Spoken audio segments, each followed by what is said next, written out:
welcome to the latest GMAT Club live event and the last in the series. This session today is about how to get into INSEAD.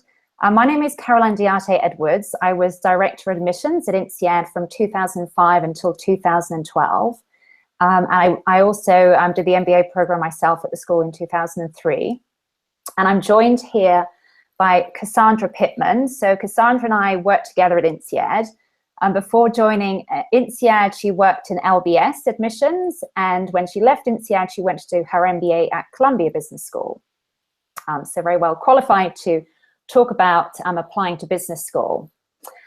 So before we dive into the agenda for today, just a few words about Fortuna admissions. Just going to share my screen.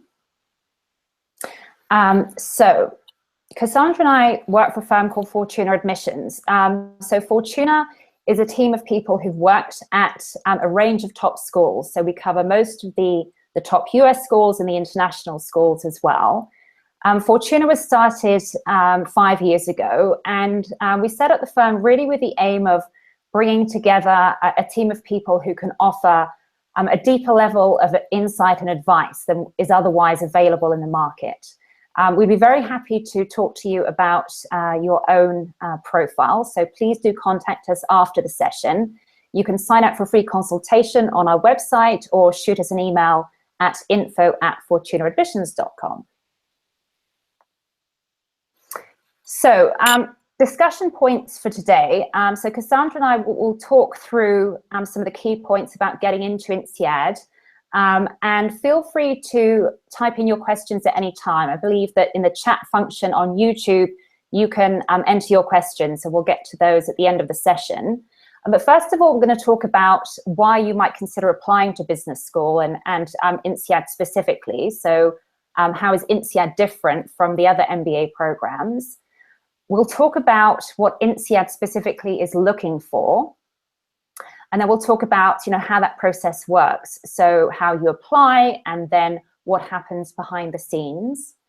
Then we'll walk through the various elements of the application and give you tips on tackling the essays, the other written parts of the application for you, for your recommenders. There are also now video questions, and then we'll talk about tackling the interviews. And then we'll keep about 15-20 minutes at the end for your questions. So please do type those in on the YouTube chat function as and when you think of your question. So passing over to Cassandra for why you should choose INSEAD. So first of all, hello to everybody. I'm really excited to be here and just delighted to talk to you about INSEAD. As Caroline mentioned, I worked for the school for almost 5 years, I think it was, and then did my MBA at Columbia, and it was a fantastic experience. But INSEAD, the community is something that really sticks with you. I think it's just one of the best programs, and so if you're considering INSEAD now, I'm really excited for you. So I'd like to just focus this more on what makes INSEAD unique. I think when you're talking about the top 5 programs globally, or 10 maybe, you're really talking about a very similar academic experience. If we're being honest, there'll be some subtle differences in the programs, but you're going to get a great education, and you're going to get great recruitment opportunities at pretty much any of the schools that you go to if you're in that top tier. But what makes INSEAD different are, I think, two main things. The one is the 1-year experience. So it's 10 to 12 months depending on which intake that you go into, and that's a really intense experience. Fantastic ROI. Definitely different than one of the longer programs. I think one of the different things about the community is that the age that people go to INSEAD tends to track a little bit older than a lot of the two-year programs, particularly in the United States. So think about that also, just in terms of the community of people that you might be with.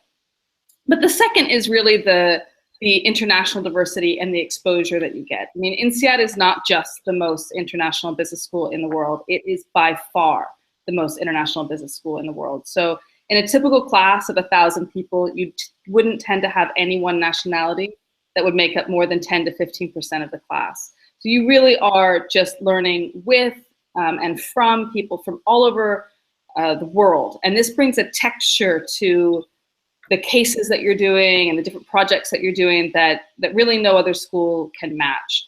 And I think going along with that is the international opportunities that you have to travel while you're in the program. So INSEAD, has 2 campuses, one in Asia, one in Europe, Singapore and France. And then it also has the strategic alliance with Wharton, so you have the opportunity to spend one of your periods there as well. And following on from that, I think, all the blue chip firms and all the kind of great startups and tech companies, they're going to be recruiting from lots of different schools. The difference is you might have those same names at INSEAD, but you'll have more global opportunities, I think it's fair to say, than certainly at some of the US schools. So if you're interested in having an international experience, building an international career, and maybe accelerating that development a little bit faster, INSEAD should definitely be on your list.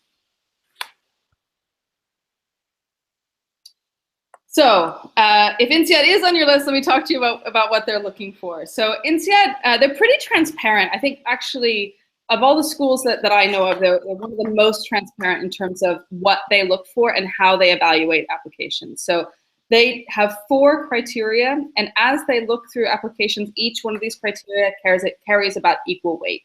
So one is going to be your academic capacity. Can you demonstrate your academic excellence? Do you have a good undergrad, a competitive undergrad with a good GPA? Do you have a good GMAT? In terms of GMAT, they are looking for you to have a 70th percentile or above in both verbal and quant. So that gives you a good basis there. They're going to be looking at your international motivation. So it's very uncommon for people to get into INSEAD if they don't have some significant international experience and or can tell a great story about why they want to get that experience and why that's part of why they're applying to INSEAD. They look at your leadership potential. So you're gonna demonstrate that through mostly your strong professional track record.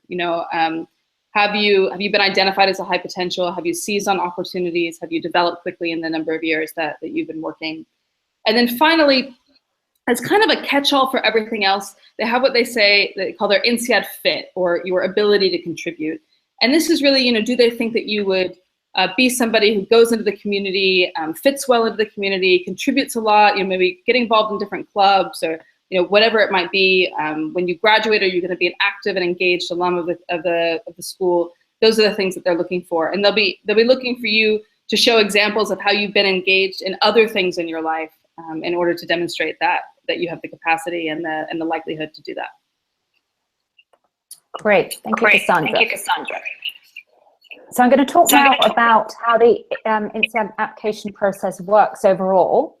So there are 4 rounds of admission for the 2 intakes per year. So you can join the MBA program either in January or in September. And the applications start for the September intake in the previous September, and for the January intake, they will start in the March of the previous year. So it means that it gives you a lot of flexibility in when you apply, which is quite valuable, especially when you look at the top US schools where you really have to hit round 1 and round 2. So it's sort of September, October time, and then January, and out of that period, it can be very difficult to secure a place at business school. At INSEAD, you've got much more flexibility in the timing of when you submit your application. People often ask if it's more competitive in round 3 or round 4 versus round 1 or round 2, and how the dynamic works in terms of level of competition over those rounds.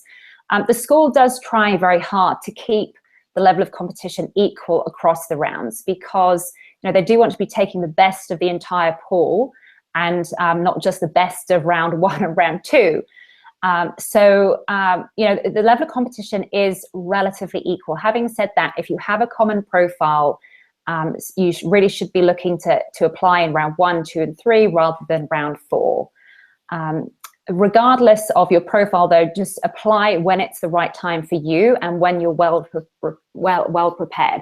As admissions director, too often we would see files come in at the last minute for a specific round, and clearly the candidate had rushed to submit for that specific round, and they hadn't necessarily put the best foot forward and had made some silly mistakes in their application. It doesn't do you any favors, and sometimes candidates will get dinged, not because they are not good candidates, but because they haven't presented themselves well. So do take that into account and plan ahead accordingly. So what you need to submit, so there are a fair number of essays, and I have to take partial responsibility for that given my time in developing the application and the policies at INSEAD. But INSEAD, I mean, the advantage of having the number of essays that you have to get through and the number of topics you have to tackle means that it gives you a lot of scope to tell your story. And what we see at Fortuna with candidates applying to INSEAD and other schools is that although the INSEAD application can be quite a slog to prepare, you know, at face value, it can look like much more work than the applications for some other schools. At the end of the day, candidates often feel that you know, they're happier with their INSEAD application because they've had more space to tell their story, and they feel that the school knows more about them than some of the other schools do. So you know, there are upsides to having quite a few essays that you need to plow through. So the application form is pretty straightforward. 2 recommendations from professional recommenders, the GMAT, and your university transcripts. Now, I've put GMAT there rather than GMAT or GRE. INSEAD does have a preference for the GMAT. So if you haven't taken a test yet and you're thinking about taking the GMAT or the GRE and you're thinking about applying to INSEAD, then you should focus on the GMAT if possible. So when you submit your written application, you will then get a link to the platform for submitting your video questions. And those responses are due within 48 hours of the application deadline. So you don't get a lot of time to submit those, and so you should plan ahead of that before the application deadline, and we'll talk shortly about how to tackle those questions. You will then, you will get your interview decision. So typically it's about 5 weeks from the application deadline until the interview decision deadline. If you're called to interviews, you'll be matched with 2 separate alumni, normally in your city of residence, and they will interview you separately. The school tries to match you with one alum who has a somewhat similar profile to you and one alum who has a different profile. And then often you'll have one alum who is a more recent graduate and one who's a bit more senior. Those people give a written report to the school, and then your file is evaluated again. So it will be evaluated in full, the entire written application plus the interview reports. They'll be reviewed by 2 separate file readers, and then they will present your case to the admissions committee. And then the admissions committee will review the application, take a final decision. And so about 5 weeks after the interview decision deadline, you will get a final decision. And the decision that you will get, hopefully, will be accept. You could be rejected, waitlisted. So, you know, if you're waitlisted, it means that, you know, they see a lot of potential in your candidacy. They could, you know, would love to have you on the program, but for the time being, numbers don't allow them to make you a firm offer. And you know, if that's your situation at some point, then do let us know. We'd be happy to advise you on, you know, how to best manage the waitlist situation. Or you could be postponed. And essentially what that means is if someone applies and the school feels that they've applied too early in their career and they really like their profile but would like them to gain a bit more professional experience, and as Cassandra said, you know, typically people have about 4 to 5 years of professional experience before they join the program. They may ask you to come back to the school in 1 year or 2 years with more professional experience.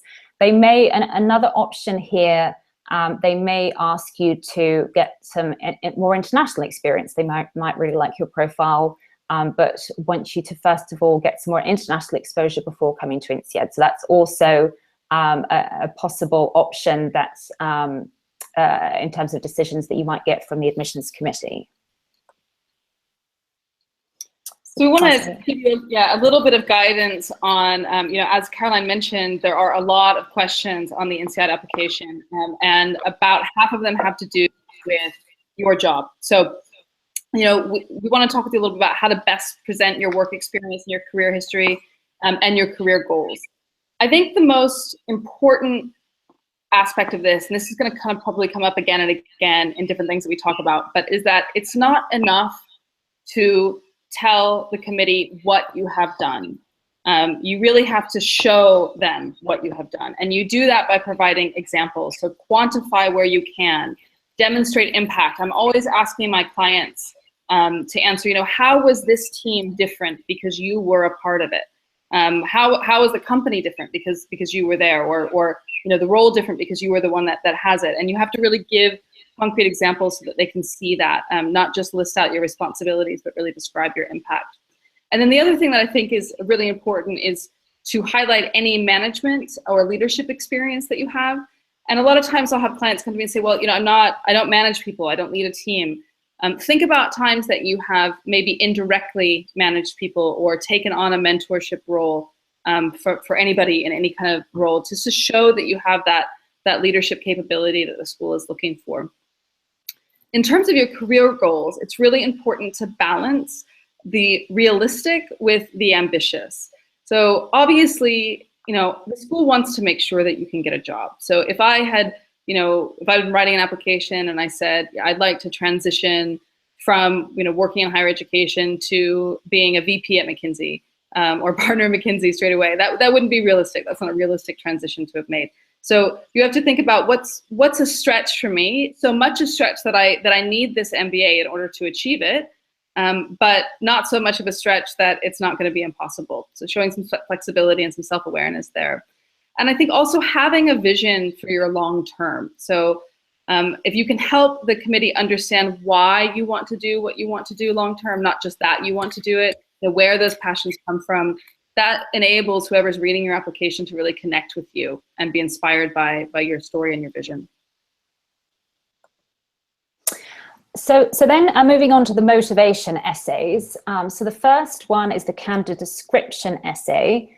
So that's also the longest essay in the INSEAD application. It's 500 words, so it's about a page.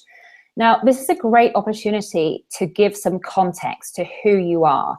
Now, the file reader learns a lot about your professional accomplishments, your academic background, from the application form itself, from the CV, from your recommenders, from your job essays, etc.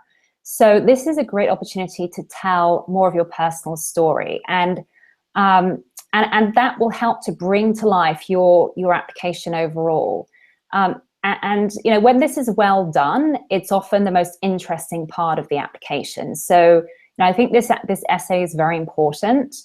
You can go back to any point in time. So whereas, with some other parts of the application, you really need to focus on the last few years. With a candidate description, sometimes candidates will talk about something that happened in their childhood. So for example, they moved from one continent to another and, had to tackle a new language. Or they will talk about someone who was particularly influential in their childhood and how that shaped their goals or their values and made them who they've become today. So you've got a lot of scope here. A mistake that candidates often make here is to focus on professional examples. And you can give some examples from a professional context here. I just would get a balance between the personal and professional, because as I said, they do learn a lot about your professional experience elsewhere. Now, you've got 500 words. Describe yourself in 500 words is not easy, so you can't say everything. So I advise candidates to pick out a few key themes. Typically about 4 to 5 themes works well, and you want to go into some depth. So it's better to really focus in on some key points and give some interesting perspective and insight, rather than trying to cover too much ground, in which case you're probably going to stay at a more superficial level. Stories are also really useful in this essay. So, tell the story of what happened when you moved countries, or tell the story of, how your grandfather, gave you experiences that, change your perspective on life and change your perspective about what you wanted to do in the future. Those stories are so critical in this essay to bringing the picture to life, to painting a picture and setting the scene for your application overall. So that's an essay that often, really takes some time, some reflection. It's not something that you can dash off in, one evening. You're probably going to take some time to think carefully about your themes, to brainstorm, you're probably going to go through a few iterations there. Then you've got an essay which asks for an example of achievement and an example of failure. So for the example of achievement, I generally prefer an example of professional achievement. The school is looking, as Cassandra said, they're looking for track record of professional success. So this is a great opportunity to pick out one of those examples where you've had a great impact and tell the story there. In your resume and other parts of the application, you'll be giving more the facts and figures, but here this gives you the opportunity to go in some depth and talk about what you did and how you did it. Ideally a professional accomplishment, ideally from the past 2 or 3 years. For the example of failure, I think you can take a bit more scope in terms of, it could be something professional, it could be something personal, it could be something more recent or going back a little bit further. But the mistake I see candidates making here is trying to sidestep the question, and it can be difficult to address failure. It's often something that people struggle with. I see candidates struggling more with the second part of this essay, so writing about failure rather than writing about achievement. And I guess, we all focus more easily and recall more easily our successes than our failures. But what the school is looking for here is honesty and the ability to admit when something didn't go the way you hoped it would, and the ability to learn from that. And that's really critical to being a good MBA student. Do you have the ability to acknowledge when things didn't go well and how you need to develop? If you can't acknowledge that, then you're probably not someone who's going to benefit so much from the MBA experience, because the MBA experience is about understanding how you need to develop and how you need to grow. So acknowledging failure is part of that. And what I would see as admissions director is that the candidates who had the most dramatic stories of failure were often the best candidates, because people who have taken risks, who have sometimes overstretch themselves, sometimes they will fail, but those are also the people that in the longer term will achieve great things. So it's somewhat counterintuitive, but having a great story to tell for your failure is actually a good thing. Now with that essay, you've got 400 words in total, so it's pretty short. You have to get down to the point very quickly. Explaining your role and also how you work with people for both of those examples is very important. So then you've got the extracurricular essay. It's pretty straightforward. The school wants to understand, how you like to spend your free time, what you've got involved in past and present. And as Cassandra said, the school is looking to understand how you will fit in the INSEAD community and what you contribute to the community. And so they'll be looking for evidence in this essay of, how you get involved in activities, what your passions are, how you contribute to groups, to really see, are you the type of person who's going to take those opportunities at INSEAD, both whilst you're at the school and then when you're an alum. And they want to see that you're a well-rounded candidate who has interests beyond work and study, that there are things that you like to get involved in outside of your day job. It doesn't have to be any particular type. I often get asked, what's a good type of extracurricular? It doesn't have to be anything in particular. It could be sports, it could be theatre, it could be music, lots and lots of different things, volunteering. It's not about, what you do, it's about how you do it. And also showing some level of commitment. And, ideally, if you can show some sort of leadership at some point through your extracurriculars, some evidence of leadership, that would be great. The essay is pretty straightforward. They just want to understand what it is that you've done, past and present, and how you've contributed in that dimension. Then finally, there's the optional essay. Now, for INSEAD, because the application is otherwise so long, don't use that just as a spillover from the other essay. So sometimes candidates will make the mistake of, they haven't been able to say everything that they would like to say about themselves in the candidate description, so they will add another few paragraphs in the additional information essay, or that they'll talk about things that really could have fit elsewhere in the application if they had been judicious in the use of space and the word count. So be careful not to just use that space as an overflow. In most cases, you can just leave it blank. It's probably better left blank, unless you have points that you absolutely have to address that's important for the admissions committee to understand. So that could be, for example, a gap in your resume. It could be some concern about your academic transcript. Sometimes candidates will have had a rough first year when they go to university and then recover. And so, you might want to explain some of that context, because the file reader will be scrutinizing your transcript and your grades. So it's really just for those additional explanations, rather than lots of extra information about your candidacy overall.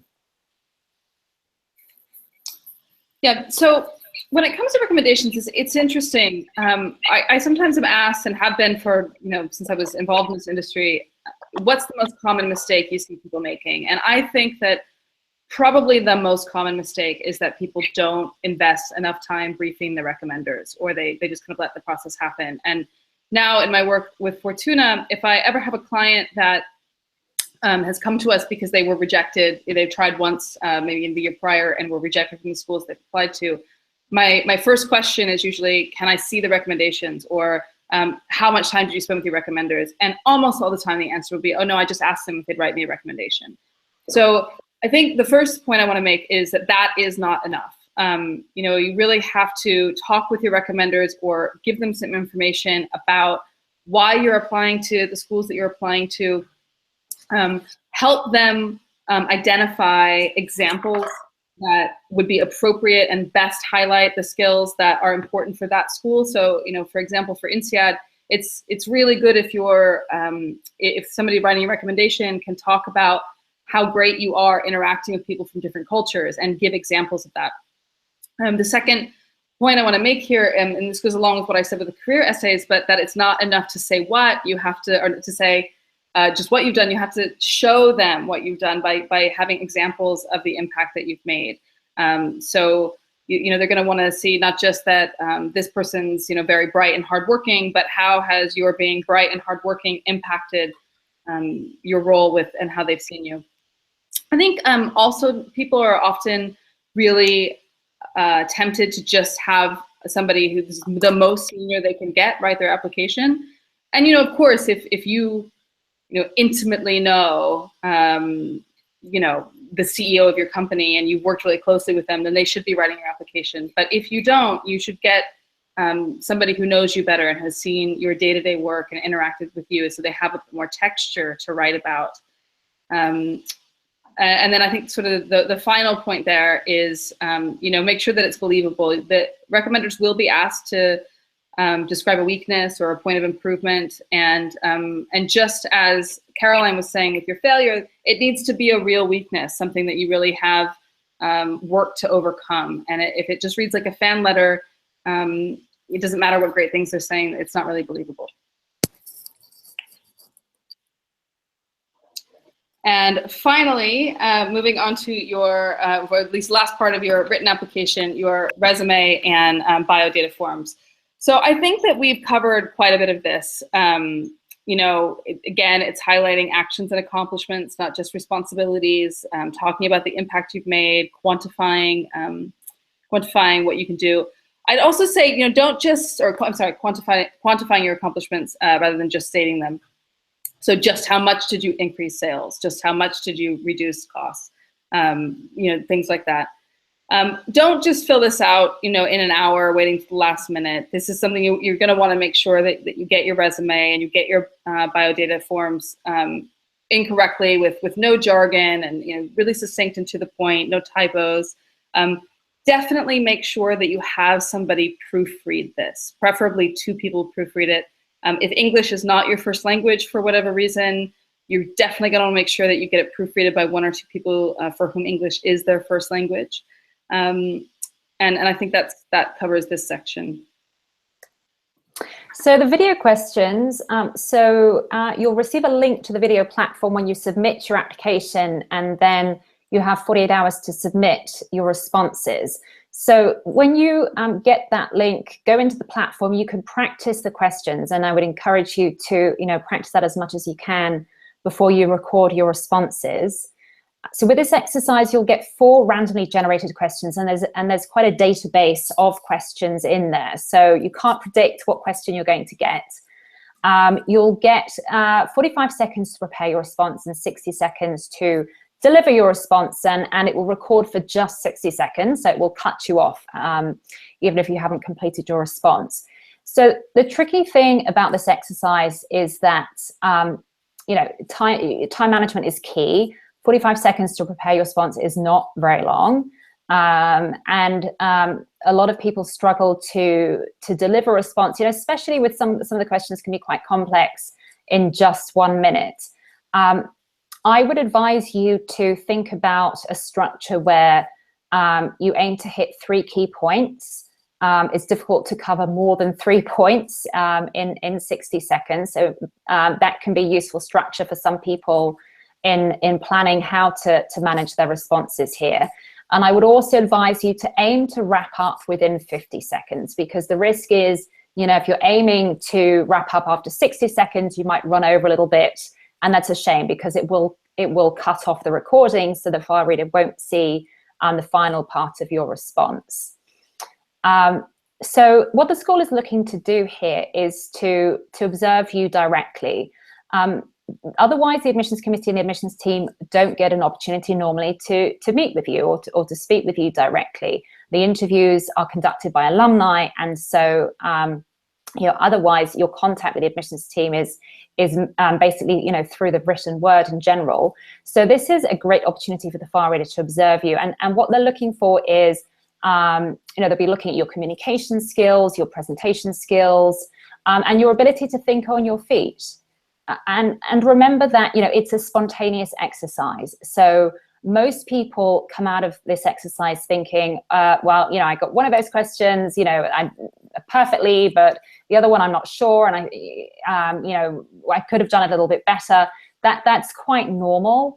You'll probably get a question that you haven't anticipated, or a topic that you haven't anticipated. So most people find that they do better with some questions than others, and that's absolutely fine. The school is not looking for perfect performance. It's really a spontaneous type exercise, and so don't panic about it, but do practice. We definitely see that candidates, if they give themselves time to prepare, time to go through some practice questions, and the questions are really typical interview type questions. A lot of them are behavioral type questions, so they'll ask for an example of a time when you've taken a risk and it backfired on you, or an example of when you have influenced somebody. They'll be looking for specific examples of what you've done in your experience to date. And so do practice questions beforehand. Passing over to you, Cassandra, for the interview. Yeah, I think, I'm conscious of the time, and I want to make sure we have enough time for Q&A. So I won't spend a lot of time on this, because I think if you've ever had to prepare for a job interview, in terms of the things that you're going to prepare, your career progression, your vision, why are you applying to INSEAD, examples of your contributions, it's all of the same stuff. And I think probably most of you know that. I think the one thing that is helpful to know is that, especially with INSEAD, where you will not be interviewed by somebody on the AdCom, but you are interviewed by 2 alum, they're going to be asking certain questions, and they might be drilling into your CV, but in the back of their mind, the underlying question they're going to be asking themselves throughout the interview is, do I want this person in my alumni community? Do I think that they would have been good in my class? And so don't hesitate to ask them questions. Really work to build rapport with them, because that, it's a human-to-human interaction, and that's probably the most important piece throughout going what you do. Of course, you need to know your CV and your application in and out, but sometimes people can get so nervous and wrapped up in that they forget that to just have a conversation with the person in front of them and to build that rapport. Great, thank you, Cassandra. So we're going to go over to the Q&A now. I'm just going to switch off the slides and check out questions. I believe that Suvik will be passing on questions. I don't see any questions coming through yet. Cassandra, can you see questions? No, nothing yet. Nothing yet. All right, okay. So while waiting... Maybe we can, oh, here we go, yes. All right, so I was just going to say, before we dive into the questions, and please do enter those now into the YouTube site. Please do, if we're not able to get to your question, we'll take questions for about 10-15 minutes. But if we're not able to get to your question, or you think of something afterwards, then please do contact us at info@fortunaadmissions.com. So I have a question: how would you rate INSEAD in terms of acceptance rates with top US MBA programs? Right. So people are often wondering, what is the acceptance rate at INSEAD? And the school doesn't publish data on the applicant pool. And it's partly because the INSEAD applicant pool is quite different from the US applicant pool. So a lot of people who apply to INSEAD are only applying to INSEAD. When people are applying to US programs, they're typically applying to 4 or 5 or 6 schools. So that practice means that the US schools tend to get a larger volume of applications than INSEAD would. The INSEAD application pool is quite self-selecting, and when I was at the school, would survey incoming students, and typically about half the students had only applied to INSEAD. So that means that the volume of applications is a bit lower than it would be in terms of acceptance rate at the top US schools, but it doesn't mean that it's any easier. So there's a misperception that if there are fewer applications or the acceptance rate is a little bit higher at INSEAD versus top US school, then it's easier to get in. It's not the case, because it's a very highly qualified pool, and they're often very focused on INSEAD. The yield is also very high at INSEAD, so typically between 70 and 80% yield, which is equaled only by Harvard and Stanford. Right, another question: with limited international experience, how likely or unlikely is INSEAD with above average academic stats, an Indian applicant? Right. So shall I take this one, Caroline? Yeah, sure. Yeah. So I mentioned those 4 criteria, and that each criteria carries about equal weight. You can't really make up, so I just want to say, just as a thing, you can't really make up for no international motivation with an exceptional GMAT. If you have 100% and 25% and 0% and the other 25%, you can't really make, they really need to see strength in all 4 of those criteria in order to be a strong applicant. Now, not everybody has had the opportunity to live abroad and work abroad, and and I think that the AdCom definitely understands that. But the less opportunity you have had, the more important it's going to be for you to tell a story about why you want to gain that exposure, and any opportunity you have had that you have really taken advantage of that. So maybe you haven't had as much as other people, but I've read the notes in this question that you've worked in different teams, and maybe worked on different international projects. So you're going to really want to spend time highlighting that experience so that you can fill that international motivation bucket. Do you have anything else to add to that, Karen? Yeah, I absolutely agree. The school will sometimes cut people slack, and they understand that not everyone has the same level of opportunities to work and study outside of their home country. But nevertheless, they are looking for some level of exposure and very much an international perspective, and desire to be part of an international community. So next question: is there a difference in acceptance rates in successive rounds? So I mentioned earlier, generally the school does try to keep the level of competition equal across rounds. But having said that, if you have a very common profile, then it's probably better to avoid round 4. All right, so apply earlier rather than later. And when I say earlier, I mean round 1, 2, or 3 rather than round 4 if you do have a common profile. There's a question about the resume template for INSEAD, and it has a small font size. Don't worry about using the INSEAD resume template. It's not a requirement at all. You can just use a general business school resume template is fine. There's no requirement at all to use. They just put that there as an example if you need it. So feel free to use your own format. Question about the sweet spot for GMAT scores for Indian applicants. So, I mean, the bar is a bit higher, as you may well be aware of an Indian applicant for you as regards to the GMAT score. Indians typically do very well on the GMAT, and there are lots of Indians applying. So Indian students at any top business school probably have an average score that's 10 to 20 points higher than the average for the school as a whole. So, INSEAD, the GMAT average is typically around, 700, between 700, 705. So, to be the average for the Indian student body, you're looking at sort of 710, 720. So above that would be above average.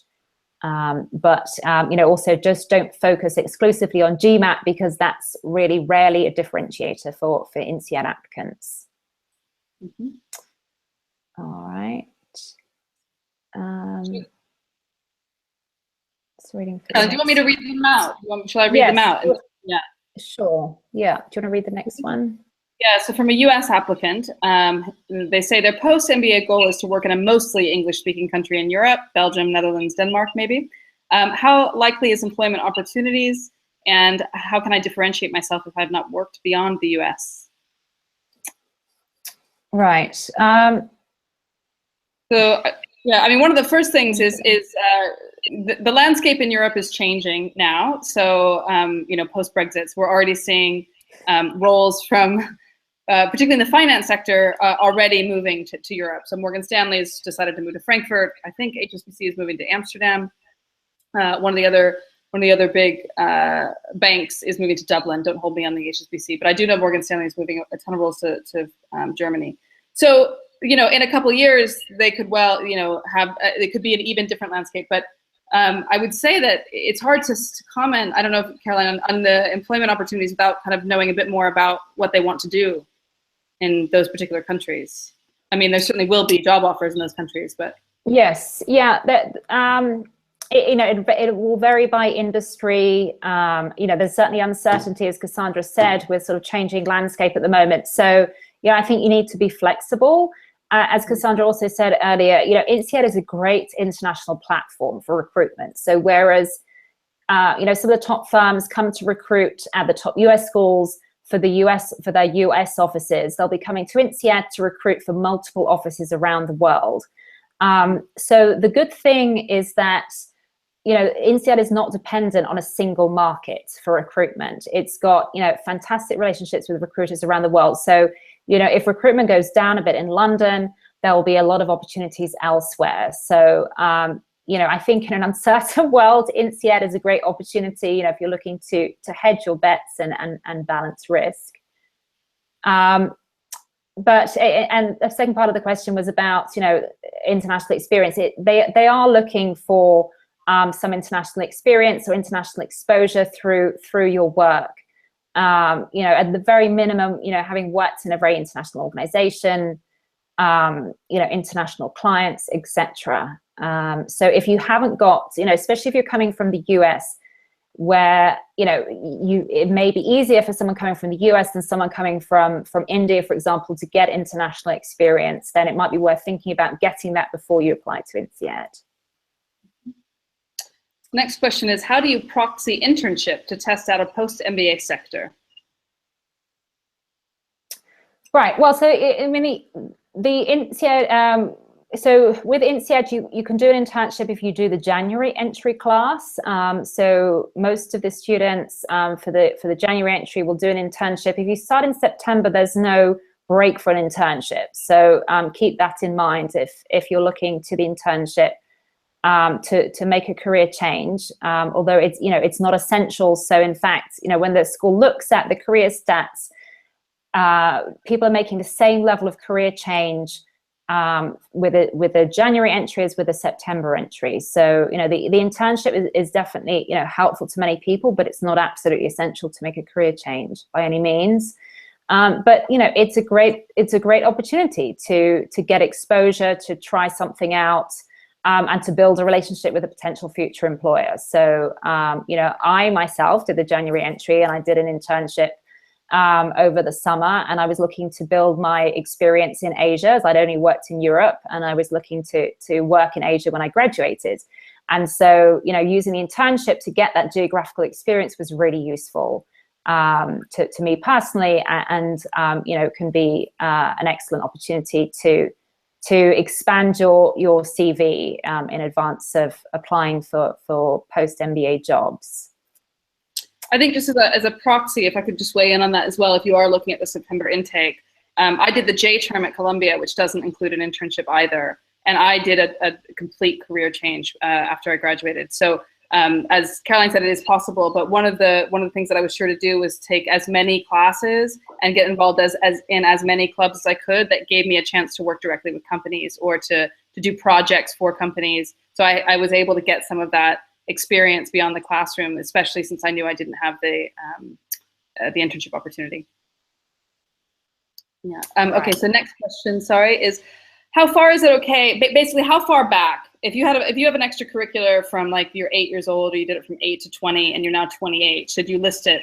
I would say it kind of depends. If the extracurricular was just kicking around a soccer ball with your friends, maybe not. But if you were playing very competitive sports, if you were trying out for the Olympics until the age of 20, then that would be pretty significant. Yeah, absolutely. So I wouldn't go back to extracurriculars that are sort of pre-university days if you haven't engaged in it since then. So, unless you were an Olympic level athlete at the age of 17, then I would leave out things from high school days. But you can certainly, talk about things from your university days, especially where, it shows examples of achievement, of impact, of leadership, etc. Yeah. So the next question is around somebody, he or she has more than 10 years work experience and has kind of been told if you've got more than 10 years, you should be looking at an EMBA program, but they really want to go to a full-time program. Should INSEAD be on the list? Right. Okay. I mean, it really depends on the profile. So, if you have reached, if you have stayed, more or less in the same sector, and you've reached a good level of management leadership by after 10 years, then you may well be a better fit for the EMBA program. Otherwise, if you have a non-traditional background, so certainly applicants coming from non-traditional pre-MBA careers, so it could be the arts, journalism, law, medicine, a whole host of backgrounds that don't necessarily automatically lead into an MBA program. Those candidates can be very successful in applying to INSEAD for the full-time MBA. So it depends very much on your particular profile. Having said that, it's quite rare that the school will accept someone beyond the age of about 35 for the full-time MBA. But if you'd like to discuss your individual profile, please do contact us, and we can give you some individual feedback on EMBA versus MBA. So I think we'll take one more question and then close. So this is a question about the achievements and failure essay. Is it okay to write a single experience that showcases failures and achievements instead of two separate instances? Yeah, no, I've seen that done very successfully. Absolutely. Sometimes something starts out as a failure and then becomes an achievement.